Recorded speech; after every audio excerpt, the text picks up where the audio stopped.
Well, hello everybody, and thank you for joining us. It's great to have Andrew Rowell with us again, who's going to give us an introduction on the subject of apologetics and culture. Steve and Alan are also with us to join in the discussions. So without further ado, I'll hand over to Andrew and we'll make a start. Thank you, Andrew. Thanks, Dave. I'll share my screen, and that's the first slide. And I'm asking this question. Can you all hear and see? Okay. No problem. Yes. Yes. Okay. So the question that I'm asking then is, what if apologetics is the defense of your culture and civilization? So what is culture? Well, it seems to originate, the word seems to originate as the idea of that around which everything turns. And this goes back to the idea of an axle and everything rotating around a fixed axle, an axis. And the axis mundi is the axis around which the Earth turns. And of course, we're familiar with that being the reason why we have day and night. But this has been an important mythological has an important mythological significance as the idea of the axle being that which connects heaven and earth. So an axis mundi is the idea of a foundational rock for your reality and what is underneath everything else. But it occurs in a multitude of symbols, some of which we're familiar with from biblical accounts. So one of the symbols is of a tree. Another is a stem of a plant, a vine. Sometimes it's of a whole mountain with the meeting place between God and man on the very top, on the peak of the mountain. Sometimes it's a pillar of smoke or fire. Sometimes it's a staff, a tower, or perhaps especially a spiral staircase, which you can go up or down. The idea of a maypole, a cross, a steeple, a totem pole, a temple, a pagoda, a minaret, and a skyscraper. And Machia Eliade says this: every microcosm, every inhabited region has a center, a place that is sacred above all the rest. And so this is the idea then of a culture. One of the ancient Norse myths has this idea of a sacred tree. And it's amazing how this reoccurs in multitudes of different cultures all over the world. You have this same idea recurring. And sometimes the human body itself, with its tree-like nervous system, represents the tree of life. And you have that in, you remember that picture of Leonardo's Vitruvian Man.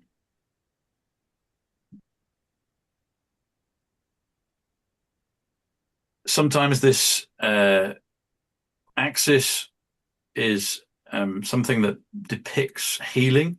So this rod of Asclepius is depicted as a rod with a spiral serpent going up it, and it's the idea of this being the place from which the origin of healing coming down from heaven. And the other is this caduceus symbol. And it's fascinating to me how this double helix again is a symbol that recurs in ancient mythology over and over again, and and sometimes it's this double helix with stairs. So it's a spiral staircase and it's very, very similar to the arrangement of the DNA double helix. So the divine healer brings healing knowledge from heaven, and this idea is portrayed in the stories such as Odin, the Norse god, and the ash, which I showed the picture of earlier. It recurs in our some of our stories, like Jack and the Beanstalk and Rapunzel, and it's used in Dante's Divine Comedy. But of course, we're familiar with it in terms of the biblical narratives. The Garden of Eden has this sacred tree at the center of everything, and it has later on Jacob's ladder, and then you remember how the Jesus talks about being lifted up between earth and heaven when he's thinking about his ultimate suffering and his ultimate work and victory on the cross. So anyone or anything suspended on the axis between heaven and earth was seen as a repository of potential knowledge, and special status was given to the suspended thing. It could be a serpent, a rod, fruit, mistletoe, and you have all of these ideas clustered around this concept. So culture then is the idea of something that is at the center of everything in the life of the community, and it's especially this idea that there is something which is sacred and special above everything else, that gives meaning to everything else. It's the stable center of cultural life. And so I put it like this.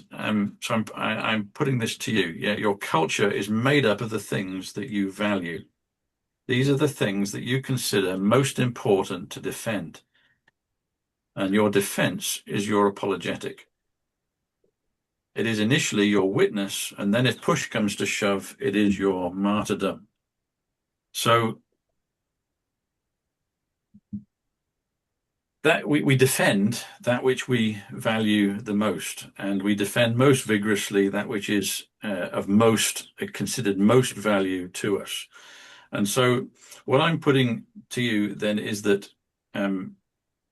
even our idea of the armed services is for the defense of the nation. And what is it that we're defending? We're defending that which we value the most. And if the culture is collapsing, if the culture doesn't have this clear idea of a sacred center, then it's a fragmenting and collapsing culture. And this is what I'm saying is the problem in the West. We've lost our integrating center. We've lost the focus of our of what's at the very center of our culture. So your culture is that which you regard as sacred. It includes your property, your freedom, your life, your sexuality, your memory, your perceptive system, as well as your God, and the special times and places where he's honored, and the names by which he is known. And so the culture then is defined as the narrative that gives the backing to your authority system. So whenever the system of authority is challenged, there is there's a narrative upon which that authority is based. And these systems of authority defense, these systems of authority narrative, can be divided into two categories. There is the polytheistic narrative and there's the monotheistic narrative.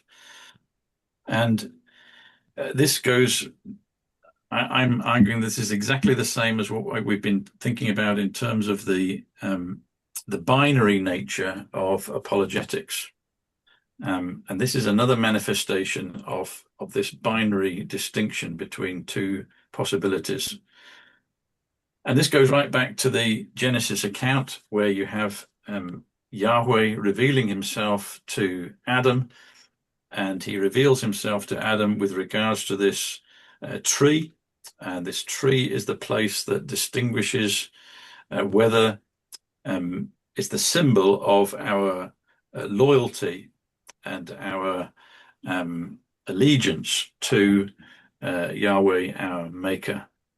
And of course, the serpent is the Nachash, or I like to think of this as the dragon, and that's a biblical idea too.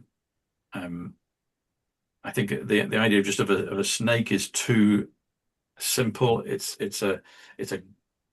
There's an intrinsic beauty and glory to this being, and I think the idea of a shining serpent, a glistening, glorious being at the center of everything.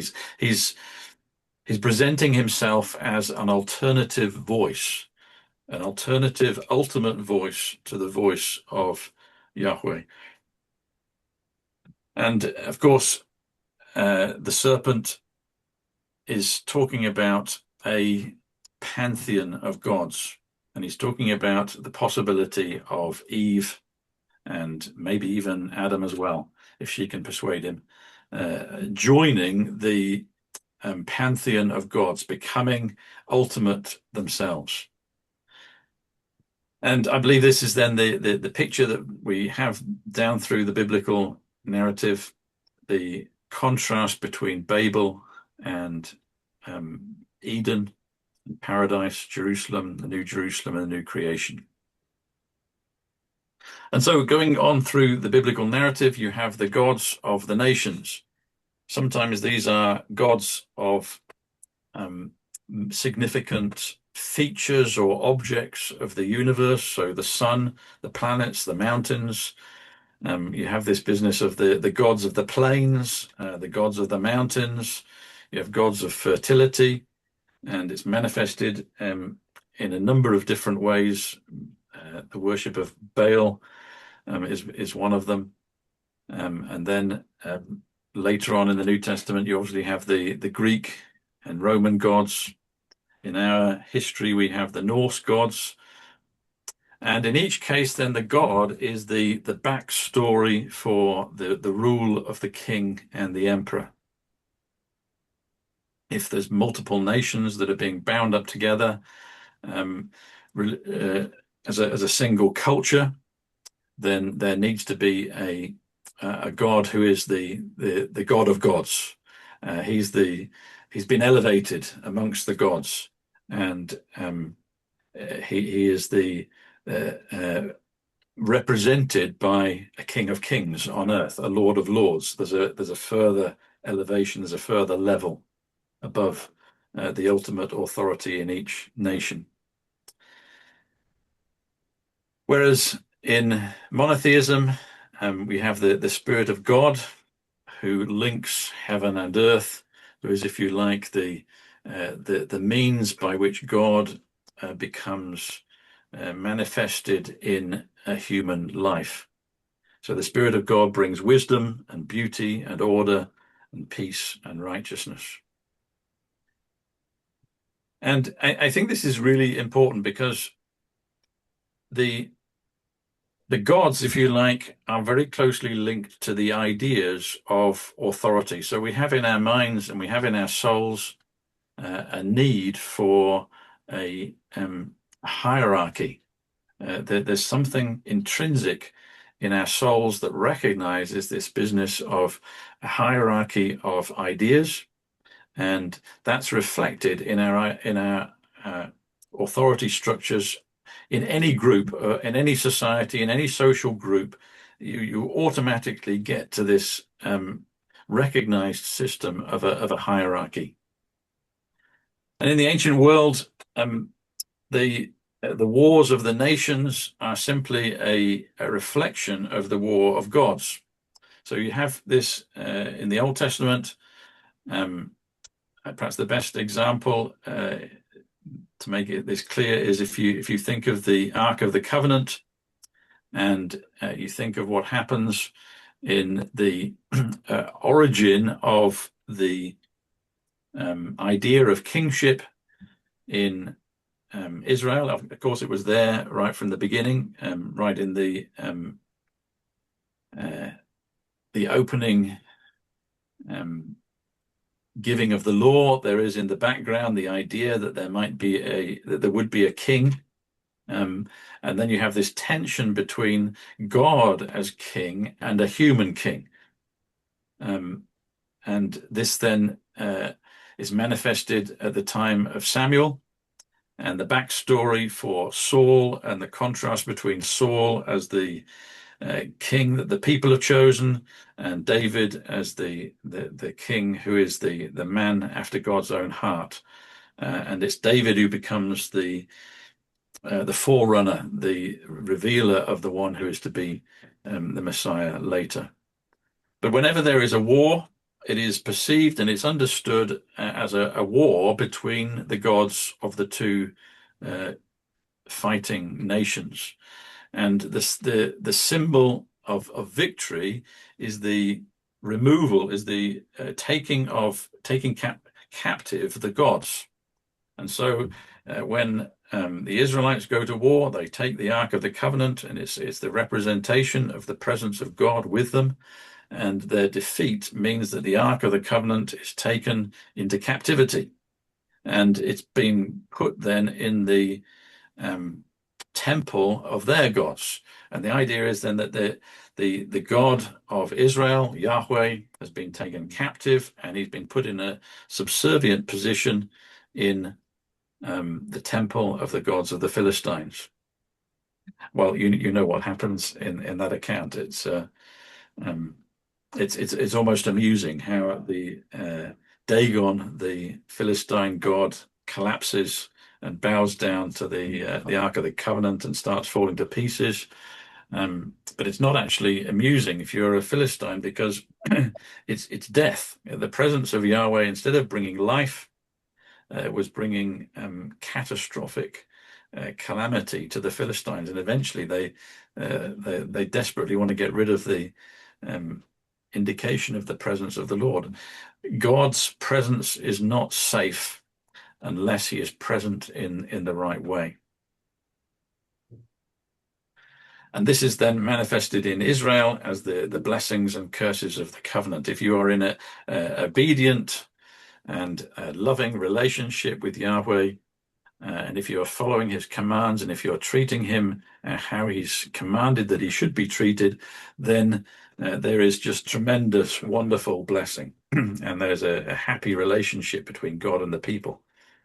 Whereas if you are not obeying God, then it's death in 1,000 different ways, really.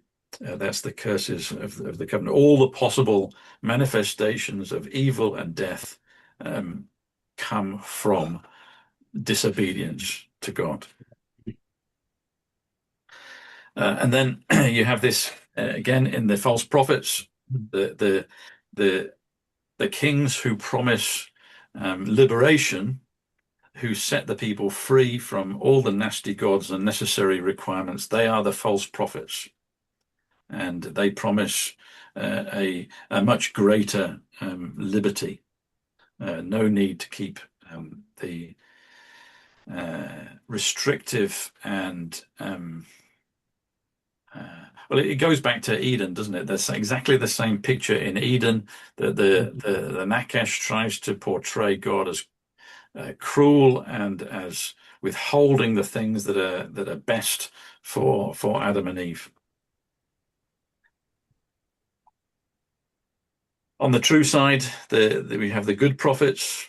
They are bringing forth the word of the Lord, and they are in balance, in harmony with good and righteous kings and wise rulers that bring righteousness and goodness, and bring a gradual conformity to the law of God. Are you still with me? Yes. Good, Um, good. do you want any interruption questions, Andrew? Because you don't want to interrupt your flow when you're going and you've got the momentum. I was just checking that you're with me. So just making sure you're asleep, that's all. So let me just, okay, so I like interruptions, and if you've got things that come into your head and questions you want to ask, please ask them. Can I? Let me finish this. Sorry. Go on. Let me just finish this slide, and then, unless you want to ask something about the previous one, Dave. Well, my question goes back about 10 minutes, I think. It was when you were talking about the caduceus and the snake on the pole that you didn't mention Moses and lifting up the serpent in the Right. wilderness. And I Okay. wondered if that was deliberate for some reason, or do you, and how do you, do you see any sort of connection there?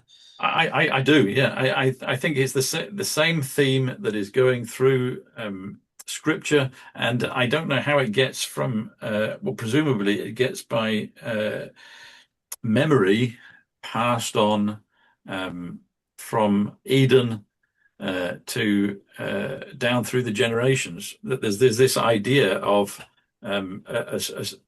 our destiny being determined by our response to the voice of the serpent in the tree, and whether we listen to the serpent or whether we listen to, and it's interesting as well. With the caduceus, there's this double helix arrangement, and sometimes there's the serpents are one is going up and the other is going down, and in the DNA, you have exactly the same structure. On one side of the DNA, the actual structure is going down, and on the other side, the of the DNA, the structure is going up. So it's a fascinating link between this axis around everything, around which everything turns, and the idea of culture either going up towards God and goodness and truth, or the culture going down into darkness and confusion and chaos and falling apart. There's this being determined by whose voice is the voice of ultimate authority.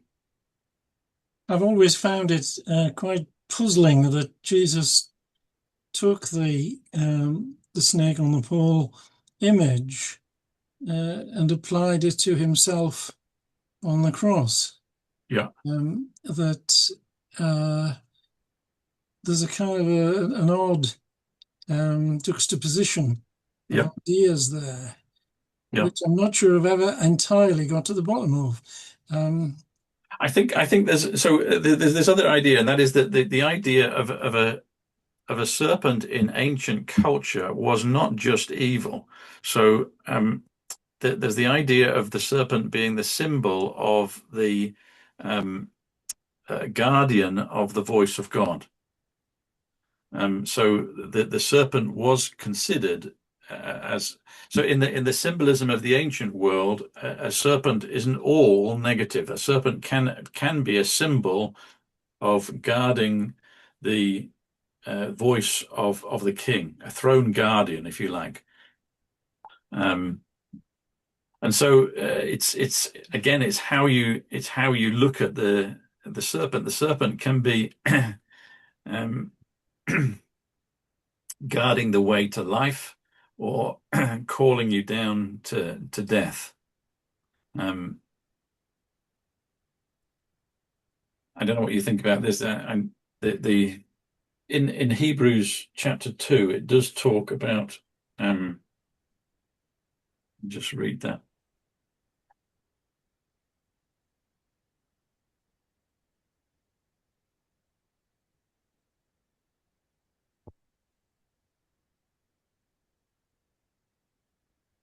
Right at the end of Hebrews chapter 2. Therefore, in all things, he, Jesus, had to be made like his brethren, that he might be a merciful and faithful high priest in things pertaining to God to make propitiation for the sins of the people.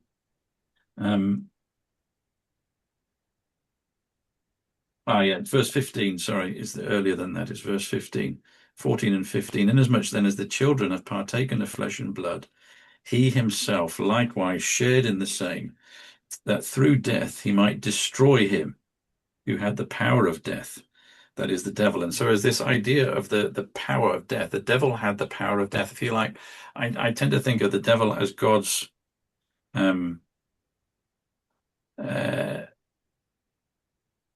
chief, if you like, he's the head of the Crown Prosecution Service. And he has the penalty, he has the power of the penalty of death. If you like, he's the guardian of the power of death. Yeah, so associated with that fruit was death if they took it in a disobedient way. And the serpent then is the one who has the power of death. And it seems to me that was a legitimate appointment. Yeah. So originally, that's what he was. He was the guardian of the tree. He was the guardian of the responsible for implementing the death penalty on those who took the fruit inappropriately. Mm-hmm. And so it was inappropriate for him to be there because this was his job. He was the throne guardian, and he was guarding the speaking the truth about the fruit. And of course, that wasn't what happened. You know, there's this deep ambiguity and clear opposition to God, confusing Eve and confusing the message that she'd had passed on from Adam. Could I just mention, Andrew, that there are echoes in there to me as well of the conversation that is rehearsed at the beginning of the book of Job, where God asks Satan where he's been, what have you been doing? And he says, I've been wandering through the earth and looking around, and as if he has a legitimate role to play in searching out at the activities of man and reporting back. Right. Okay. So and again, he's the accuser of the brethren. Now that's in a sense, it's the big argument, if you like, of the universe is the devil's accusation true? And this is exactly the same as the backstory of Job, isn't it? That the serpent's accusation is that Job is only good. It's cupboard love. Yeah, yes. The whole thing is just cupboard love. He's only good because he's in it for what he can get out of it. And as soon as you take away the rewards, you'll see exactly the truth. And so it's an argument about this whole business of genuine choice of God as Lord and King. Yes. And the devil is attacking that the reality of the genuineness of this personal relationship between God and man. And he's saying it's not a real thing. It's not a genuine thing. It's not the only way that you can have real personal life is as a God, not as a child of God. And so it's this contrast between whether you're going to be God or whether you're going to be a child of God. Yes. Mm. Yep. Yes, I've been, and I don't want to slow you up at all, Andrew, but this last few weeks, I've just had deeply impressed upon me the contrast between, and I mentioned it to Dave and others, in the exclusive claims of Christ versus the kind of polytheistic and the we want to define, we want as autonomous agents to determine ourselves the way we're going to go. We want to cherry pick. We want to select our preferred values, our identities, and things. In stark contrast to the submission and the yielding to God as the one who has rightful prescriptive authentication. Yep, and I see it as going straight to Romans chapter 1, where you have this fascinating distinction between godliness and ungodliness. And it's a very interesting concept, difficult to translate into English, and it's this idea of reverence, and I think it links directly with in the wisdom literature to the idea of the fear of God, and we had it in a church in the way that Abraham goes to a new place, and he's desperately worried because he doesn't think that there is the fear of God. Yes. In place. And that's a calamity when you're in a place where there's no fear of God. And it's this idea of deep reverence, and I think it's this business of having a sacred center around which everything turns. Yeah. Can I just comment as somebody who lived outside Britain for well over 40 years, and became part of a different culture in a sense. Yeah. We were talking about culture at the beginning, and we were talking about the British culture, which is, however, as we've seen, which has often become polytheistic. The Catholic culture, which we were, as evangelicals, we were rather standoffish or very standoffish about anything which had to do with the Catholic culture. And of course, there were serious problems like the Virgin Mary often coming to take the place of the Lord Jesus Christ. Yep. But at least it was binary system. At least it was monotheistic in a sense, except they might say that Mary was a kind of goddess. But after a time, it becomes difficult to know which is further away from the truth: the pluralistic situation in Britain, or the things that evangelicals don't agree with in the Portuguese culture. So my relationship to cultures is complex. I do like the title of one of John Stott's books, The Christian Counterculture. I think we're counterculture wherever we are, but that mustn't be in a negative Pharisaic sort of way. We must have this capacity to relate to anything which is good and positive, which we may find in the culture where we are, and that's a hard balance to maintain. But we have to do it. Otherwise, we find that we're just preaching one particular culture against another, and that's a sterile battle which doesn't lead to anything. Good. Could I just if I said very briefly, Andrew, Francis Nigel Lee used to reference regularly, frequently in his preaching, the biblical idea of the kings of the earth bringing their treasures to the New Jerusalem, and he thought this was indicative of the Christian cultural advancement of the nations, and the ultimate goal of Christ and the advancement of his kingdom was the enculturation of all culture to Christ. Yep. Mm-hmm. So I'm continuing that.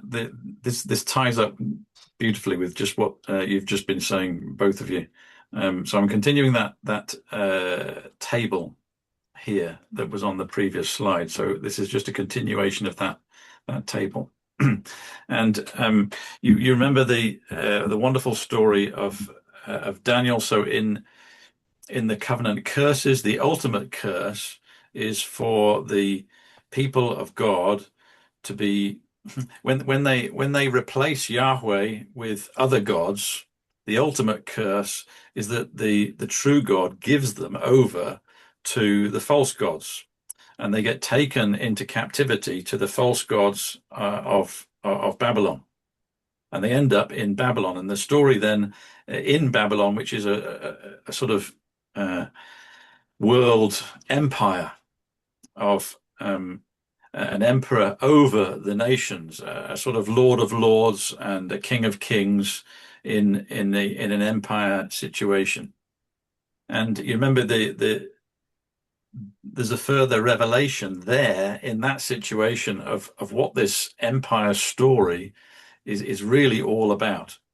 And you have that amazing image that Nebuchadnezzar sees, with the different parts of the image representing different world empires. And you remember what happens, that you have these successive empires with gradually declining refinement and glory until you get to the feet and the toes. And in the days of these kings, there's a rock cut without hands, which comes rolling down the mountain, getting bigger and bigger and bigger until it takes over the whole world. And so, in the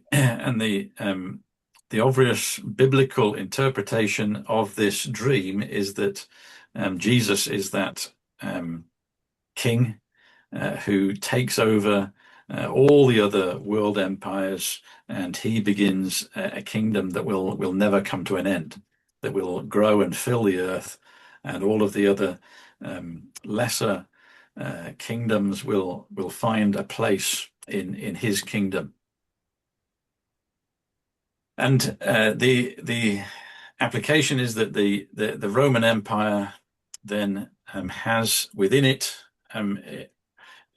Paul talks about the fullness of the times Christ is born. So in the fullness of the Pax Romana, when everything is ready, Christ is born into the world, and his kingship begins with his death and resurrection, and all that means for our salvation, and his exaltation to the right hand of God, and his pouring out of the Holy Spirit, which is like a picture of the reversal of Babel.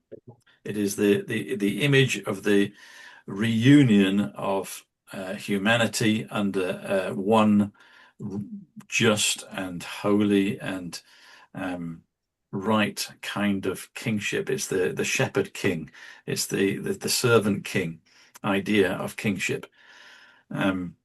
And this goes back to the idea of Israel being a light to the nations. That was God's intention. Israel was meant to be a light to the nations, and this is now being fulfilled through Christ. And the true Israel of God, though all of those who are true children of Abraham, and it begins to happen. And in the Roman Empire, another empire begins to grow, and ultimately it takes over from the rule in Rome, and you end up with this business of Constantine and a Christendom and a pope. And I put this on the left-hand side because in many ways it was a wonderful relief for Christians to be in a situation where the empire was no longer killing off Christians and making their life miserable, but there's a danger, and you get this business of the Antichrist is there, and it becomes manifested in the emperor, and it becomes manifested in the pope. But you get, and this is the point here, you get the idea, and this I think is tremendously important for us today. You get the idea of a single, universal, structured Catholic Church, and there's something beautiful and there's something right about this. Jesus is so concerned for the unity of his people, that it's one church, that they may be one, that there is one Spirit, that there is one God, that there is one church. And this becomes a reality in the Holy Roman Empire, with this important concept of it being sanctified. That Roman structure is being sanctified by Christ, and Christ is replacing the evil emperor. And this becomes then a concept where you have a tension between the emperor and the structure of the church. And the structure of the church is this hierarchy with a chief bishop at the top. And there is this tension between the structure of the church and the structure of the state. And I think it's a good thing. It's a good tension, where there is this dual recognition of the overall authority of Christ being represented in two spheres: the sphere of the empire or the state, and the sphere of the church, where this unified structure in Jesus Christ becomes the rule of the world. But there's obviously a problem, and that is that it can be corrupted, and this is the business of the Reformation.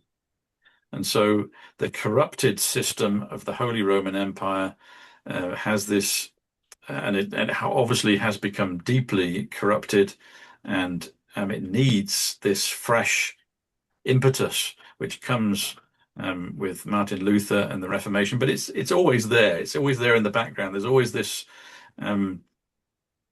prophetic element even in the prior to the Reformation. There is always a real tension there between the corruption and the life. Here, can I interrupt? Yeah.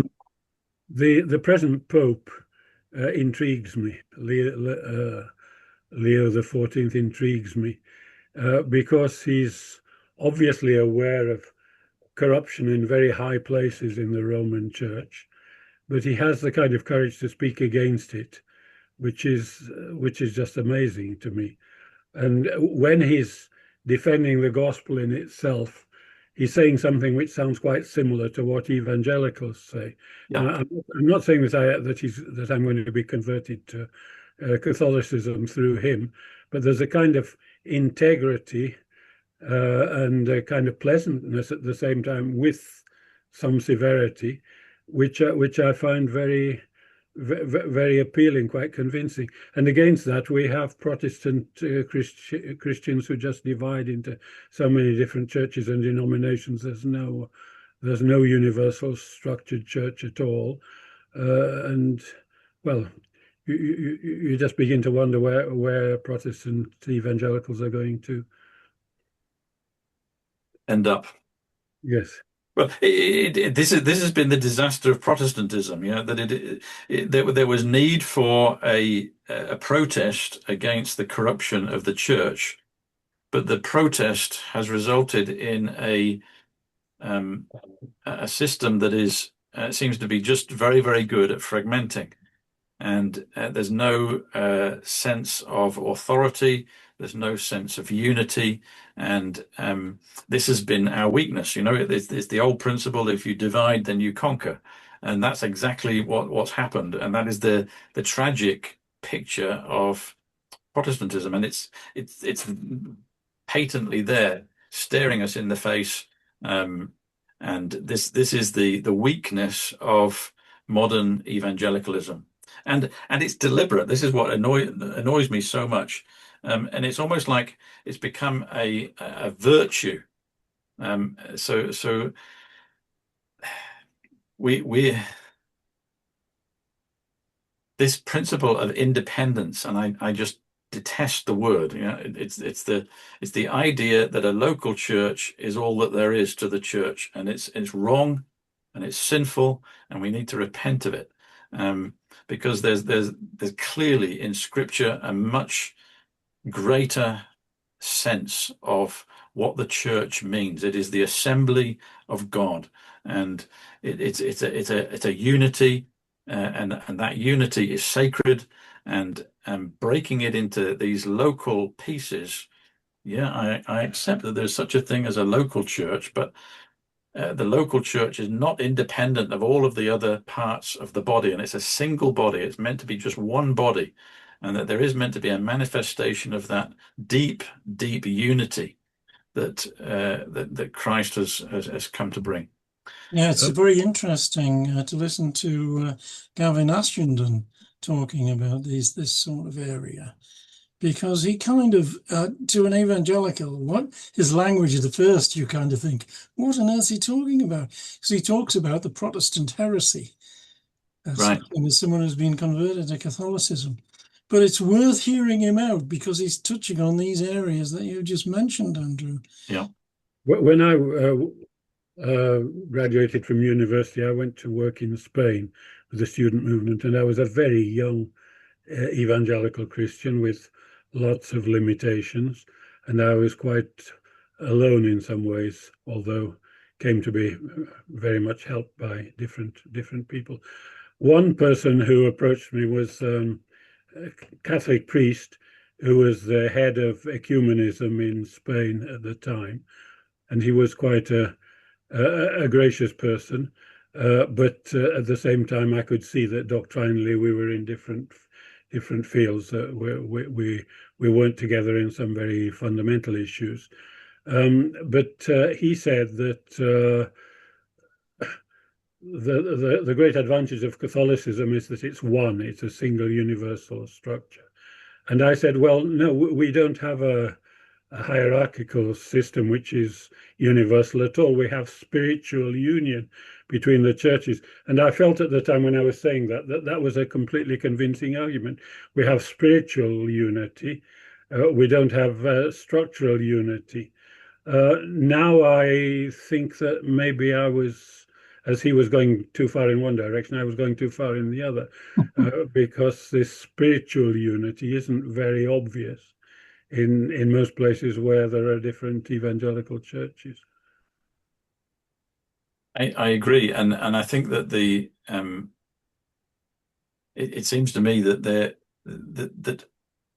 the idea of a local church with the authority system simply ending in the local church seems to me to be mistaken, and that doesn't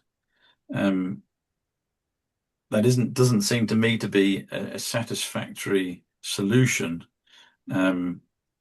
And where it breaks down is where you have situations where it's absolutely necessary for local churches to cooperate. And so one of them is in church discipline. And so we don't accept that church discipline is exclusively local. Where there is church discipline that is applied to someone at one local church, we don't expect them simply to be able to go down the road and start all over again fresh with a blank slate at another church, and that's clearly not biblical. There was a transfer of church discipline, and it seems to me that there is in Paul's argument with regards to Christians not going to law against each other, it seems to me to be implying that there is a necessity for a church arrangement to facilitate justice in the church, which should be superior to the justice in the world. And that seems to me the whole basis of his argument. It's also usually required in terms of mission. Churches need to work together in terms of mission. It seems to me that there's a place for cooperation in terms of famine relief, and that's clearly there in the New Testament. The churches combine to relieve situations of deep need in completely other areas of the empire. And it seems to me that it's also required in terms of translation work and training of preachers, and in terms of news. All of these areas seem to me to be clear areas where, even in our fragmented evangelical situation in the UK, we recognize that there are areas of deep need for cooperation and working together. So the Reformation fragments, and the Reformation is so. What I'm trying to get at is that there's a political implication. The Reformation was just as political as it was spiritual, and I think that what it's saying is that the political and the spiritual are not two separate spheres. They are spheres that overlap, and they influence one another. And you can't have a political sphere that does not have a backing in a spiritual narrative. It's looking for a higher and more basic narrative to explain the policies and the basis of law of the nation. And so this is I put in here Calvin and Knox, and both of these men have to wrestle very, very deeply with this issue of authority. Calvin in Geneva and Knox in the UK, and particularly in Scotland. And they wrestle with this idea of the lesser magistrates and the authority then that comes to be borne by the lesser magistrates passed upwards from the populace. And we've talked about this before, and you get this crystallizing in these two works. The Lex Rex, which is the Rutherford Scottish defense of God's majesty in church and state, and you get this in the Huguenot problem in France, which results in this other important work, which is saying very similar things to Lex Rex. The idea of Lex Rex is that the relationship between the law and the king. So in Latin, it's we have to add the word is between lex and rex, between law and king. We have to say law is king. It's not there in the Latin, but it's the idea of the king is not above the law. Yeah, so there is a coming down of the law, with the king being under the law. So there was a famous Scottish reformer who talked about the king being God's silly vassal. It didn't mean that he was an idiot.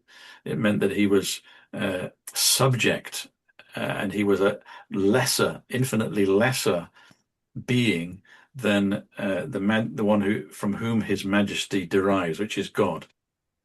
It's interesting that this issue came to a head, and sorry, no pun intended, with Charles I, of course. Yeah. Who thought that he had a get out of jail free card because he was appointed by God, so that was the end of the story. Yeah. But no, it's not as simple as that. He was subject to the law of God.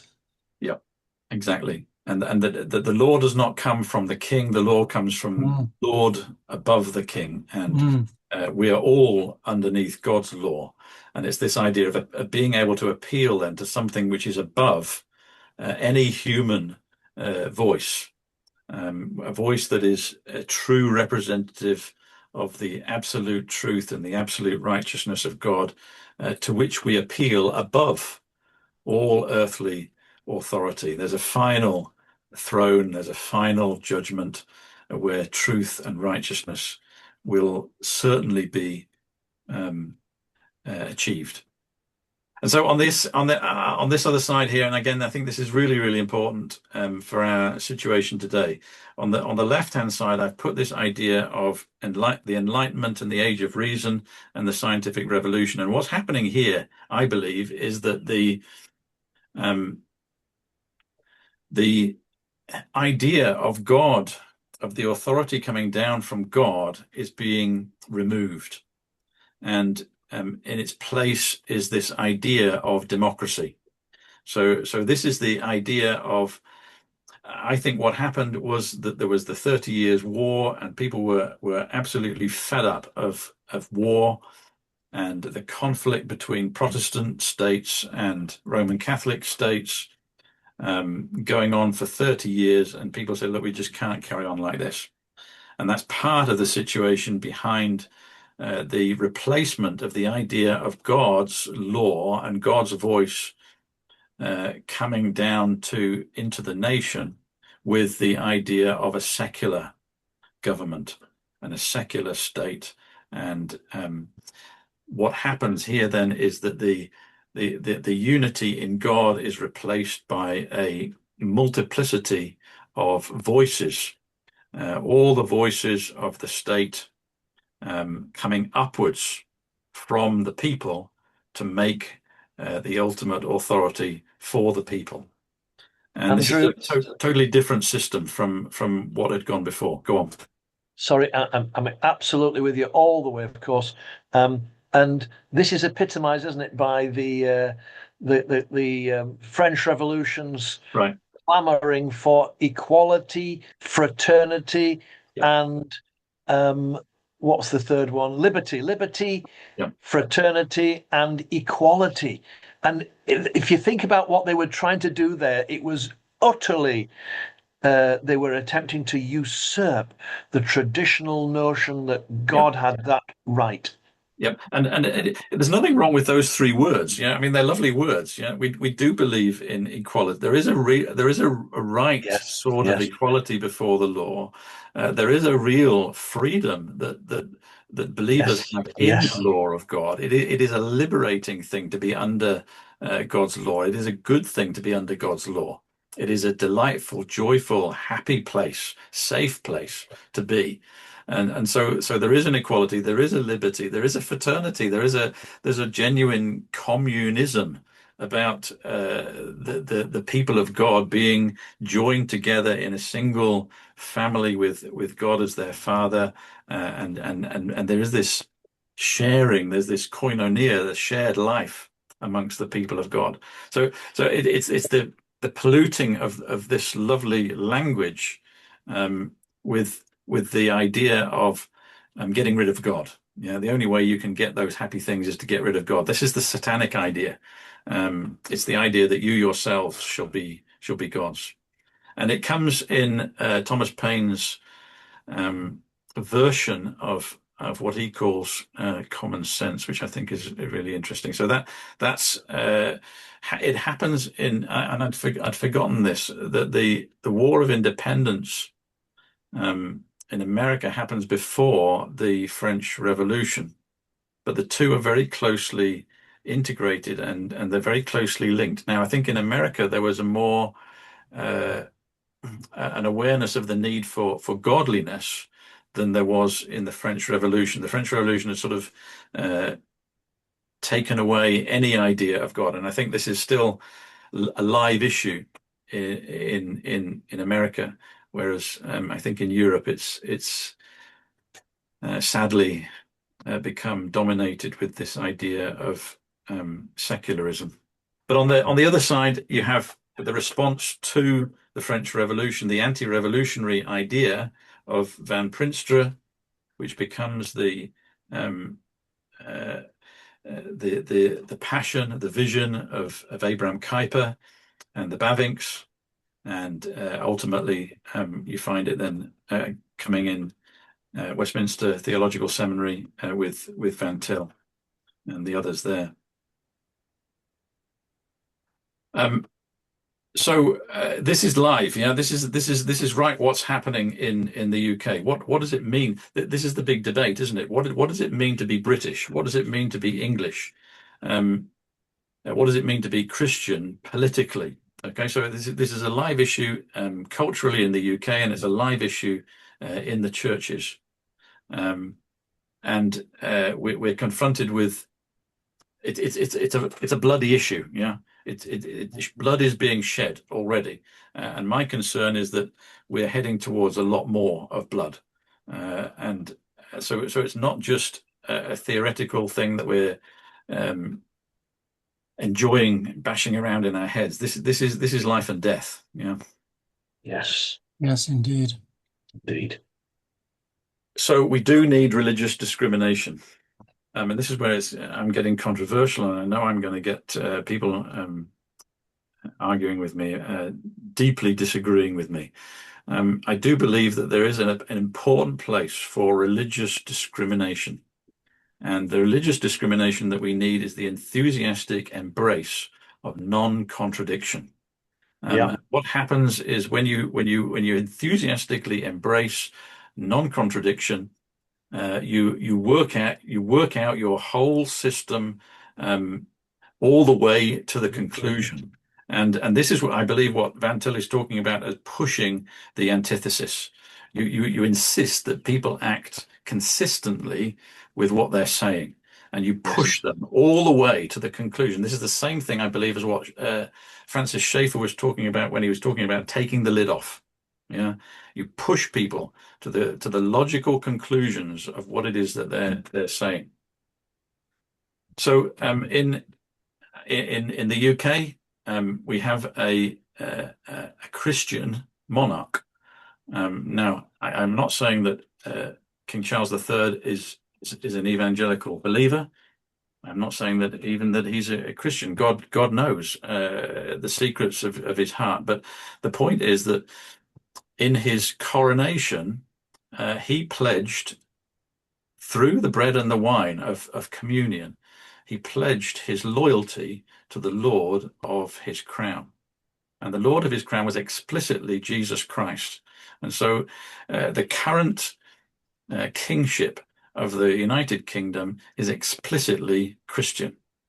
And so I would say then that you can't be truly British. Now, I know this is an incredibly controversial thing to say, but what I'm saying is therefore, because of this, you cannot be truly British without being a true Christian. Okay, so this is what I'm talking about by pushing the antithesis. If we're going to have a crown with a cross on top of it, if we're going to have an orb with a cross on top of it, if we're going to have a sword of state that is explicitly assigned to the hand of Jesus Christ, we've got to be consistent with that. And we've either got to make the choice that we're going to have him as our king, as a nation, or we're going to chuck him overboard and we're going to have the devil instead. And that's the binary apologetics that I'm pushing. And there really is a different kind of DNA. So this is the racism. Okay, I'm going to be careful here. This is the racism that I believe is right. Okay, there's a different kind of DNA which really does need to be discriminated against. And it's the DNA of beliefs. Now, I know that you can't see what people's beliefs are directly. But what I'm saying is that it is your beliefs that determine your actions. Yeah, you don't work out what somebody's beliefs are by their voice. You work out what their beliefs are by what they actually do. And all sin, every sin, is built on a foundation of religious dishonesty. And there are beliefs that are untrue. And it's these that we must set ourselves to fight with all our might. And that's the vision that we and the UK needs, a vision of loyalty to the truth. And so this is what we've been talking about in much of our conversation, isn't it? We need a national vision. A vision is a vision of God and the kingdom. It's a vision of the burning bush. It's the vision of the law of God. It's the vision of the sacrifice of God himself for us. It's the vision of a dwelling place of God coming to be in our midst. And we've gone back time and again to this verse in Proverbs, where there is no vision, the people perish. And I've emphasized that this vision is the vision of revelation. It is God revealing himself to us in Jesus Christ and in the scriptures. And the perishing then, so the vision is revelation, and the perishing is this idea of throwing off restraint. It is the abandonment of the fear of God. It's the abandonment of this atmosphere of reverence and of the presence, the lovely presence of God as the present Lord and the one around whom everything revolves. You know? And I know this is very important to you, Steve. It's the idea of the eye being the lamp of the body. If your eyes are healthy, your whole body is full of light. But if your eyes are unhealthy, your whole body will be full of darkness. It's the words of the Lord. And I love these words. I'm not going to sing it to you, but it's the vision, isn't it? It's the vision of Jerusalem being built in England's green and pleasant land. And this is the vision, I believe, that is at the heart of this country. It's at the heart of our legal system, and it has been since the kingdom was united, and even before then, going back to the union of the counties.